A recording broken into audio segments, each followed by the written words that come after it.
अब मेरा दोस्त उसको छोड़ना नहीं चाहता था। शायद उसने पहली दफा किसी औरत की ली थी। हम बाइक पर दोबारा आए और होटल के नीचे बैठ गए। आपका इंतजार करने लगे कि कब वो मौलवी फारिग हो और हमारा नंबर आए। तकरीबन 1 घंटा भी गुजर गया और फिर मैंने कहा, आयशा कब तक फ्री हो रही है? हमें है फ्लैट के नीचे वाले होटल में ही बैठे हुए हैं। आयशा ने कहा कि ये किस बात है, अभी तो हमने मैच स्टार्ट किया, अभी 1 घंटा और लगेगा। बैठा है तो बैठा, वरना चले जाओ। मैंने तो पहले ही कहा था कि आज मुश्किल है। ये मौलवी मेरी जान छोड़े। वो फिर उसने मेरा फोन कर कर गया। शायद मौलवी उस वक्त भी काम पर लगा हुआ था। फिर मेरे दोस्त ने पूछा, कामरान क्या हुआ, क्या कह रही है आयशा? मैंने कहा, यार वो तो लिफ्ट ही नहीं करवा रही, आप 1 घंटा और इंतजार करने का कह रही है।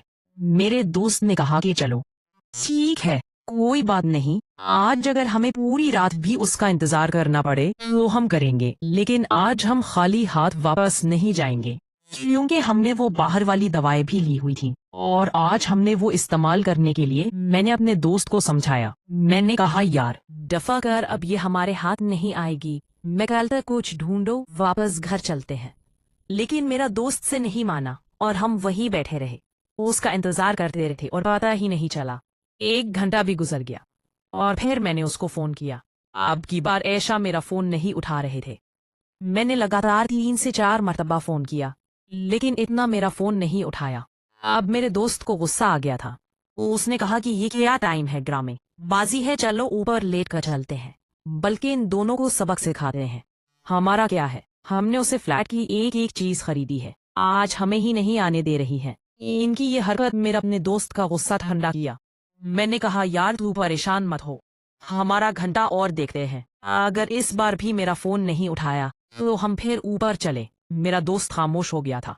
फिर मेरे दोस्त ने पूछा, यार कामरान, अगर ये आयशा हमसे भाग गई तो हमारे पास कोई और जगह है क्या? मैंने उसे बताया, मेरे पास आयशा भी अच्छा जड़ है।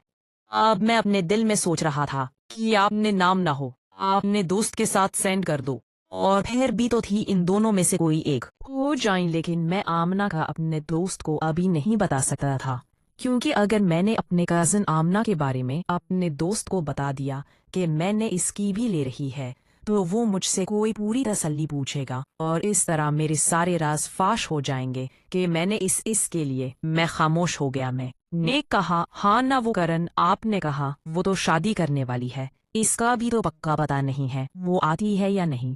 और मैंने अपने दोस्त को कहा कि तुम परेशान मत हो, कर नजर आएगी, इसके साथ लाहौर में 2 बंदों ने काम किया था, बस वो पैसे की भूखी है, तुम थोड़ा पैसा इस पर खर्च करो, तुम वो शादी भी नहीं करेगी, इसको भी छोड़ देगी और हमारे पास ही आगे रहेगी। मेरे दोस्त ने कहा कि ये अच्छा, ये तो ठीक है, चलो अच्छा है, जान छूटेगी, हम ये अपना सारा सामान ले लेंगे और एग्रीमेंट हम इस मौलवी के नाम बनवा लेंगे, हम फिर कोई दूसरा फ्लैट ढूंढ लेते हैं। अब जिस काम की आदत लग गई है, अब हम आपके बगैर तो नहीं रह सकते।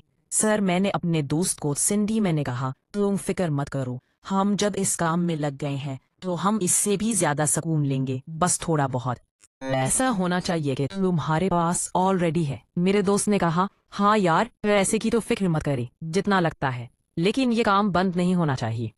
मैंने कहा, तो फिक्र मत करो, और फिर आधा घंटा गुजर गया। अब की बार मैंने पर आयशा को फोन किया। पहले 2-3 बार उसने मेरा फोन नहीं उठाया, आखिरकार उसने उठा लिया। आयशा एकदम करने लगी, कहने लगी, मौत आ रही है, बार बार क्यों फोन कर रहे हो, हमें डिस्टर्ब कर रहे हो आप। मुझे पीछे से मौलवी की आवाज भी आ रही थी, वो आयशा को कह रहा था, फोन बंद कर दो और चुपचाप लेटी रहो। और फिर उन्होंने कहा कि पीर को 1 घंटा और लगेगा। मैं बड़ा हैरान हुआ कि मौलवी आज क्या कराया था जो 3 घंटे गुजर गए, अभी तक लगा हुआ से कहानी। मैंने अपने दोस्त को, मेरे दोस्त ने कहा, ठीक है कोई बात नहीं, हम उजर की है, आज हम आयशा के साथ करके जाएंगे, खाली हाथ में नहीं जाऊंगा। अब मैं खामोश होके बैठ गया। मैं ने कहा, यार कल के लिए क्या प्रोग्राम है, आयशा के बारे में क्या करना है? मैंने कहा, क्या करना है, आज हम दोनों एक साथ अकेली गए, अगर ये हमारे साथ है यही ठीक है, वरना हम में से भला देंगे। हम कहेंगे कि फ्लैट में जो भी सामान है वो हमें उठाने दो, तो मौलवी के साथ रहूं या जिसके साथ रहो, हमें कोई मसला नहीं। और वैसे भी मेरे चाची भी अब कराची आ चुके थे, तो आयशा हमारे लिए खतरा बन सकते थे। इसीलिए इससे पीछा छुड़ाना है हमारे लिए बेहतर था। मैंने कहा चलो ठीक है। मेरे दोस्त ने मुझसे पूछा, यार कामरान, आयशा के अलावा भी तुमने किसके लिए?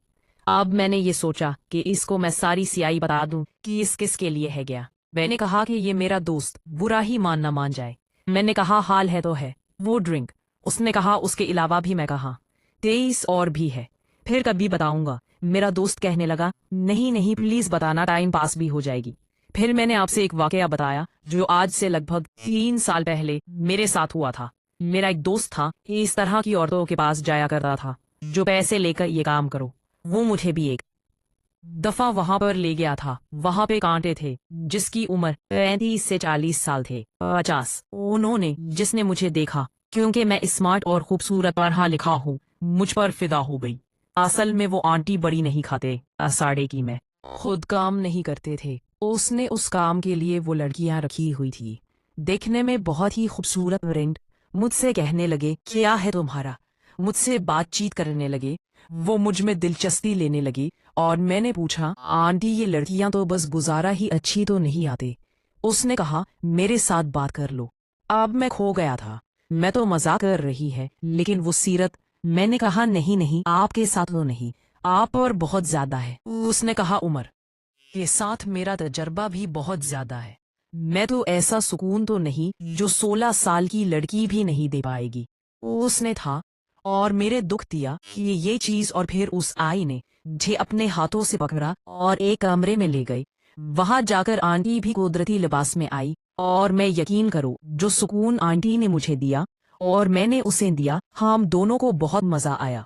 और काम खत्म होने के बाद मैंने उनसे पूछा कि कितने पैसे हैं। उसने कहा मैं तो ये काम करती नहीं हूँ, तुम्हें देखकर मैं तुम पर दिल हार बैठी हूँ। तुम मेरे साथ दोस्ती कर लो, मैं तो आपसे कोई पैसे नहीं लूंगी। और अगर कोई अच्छी लड़की मेरे पास आया तो उससे भी मिलवाऊंगी। अब मेरे लिए और क्या चाहिए था? मैंने हामी भर ली। अगले दिन शाम 5 बजे इस आंटी ने मुझे फोन किया और आंटी के घर के साथ एक बार बना वादा, जो मोहल्ले का ओहदा। और आंटी ने कहा कि मैं इस तरह का, मैं बैठी तुम्हारा इंतजार कर रही हूँ, जल्दी आ जाओ। फिर मैंने अपने दोस्त को फोन किया था जो मुझे वहां पर लेकर गया था। इसने कहा मैं भी चलूंगा और फिर हम दोनों भाई पहुंच गए। उसको हमने बोतल और बिस्किट भी खिलाए थे। और आंटी ने मेरे दोस्त को कहा था कि मैं कुछ पर्सनल में बात करनी है, हम थोड़ा चक्कर लगा के आते हैं। और फिर उसने मुझे हाथ से पकड़ा और हम वही पार्क में टहलने चले गए। इस आंटी ने मुझे कहा कि तुम अपने दोस्तों को बुलाएगा। मैं तो सोच रही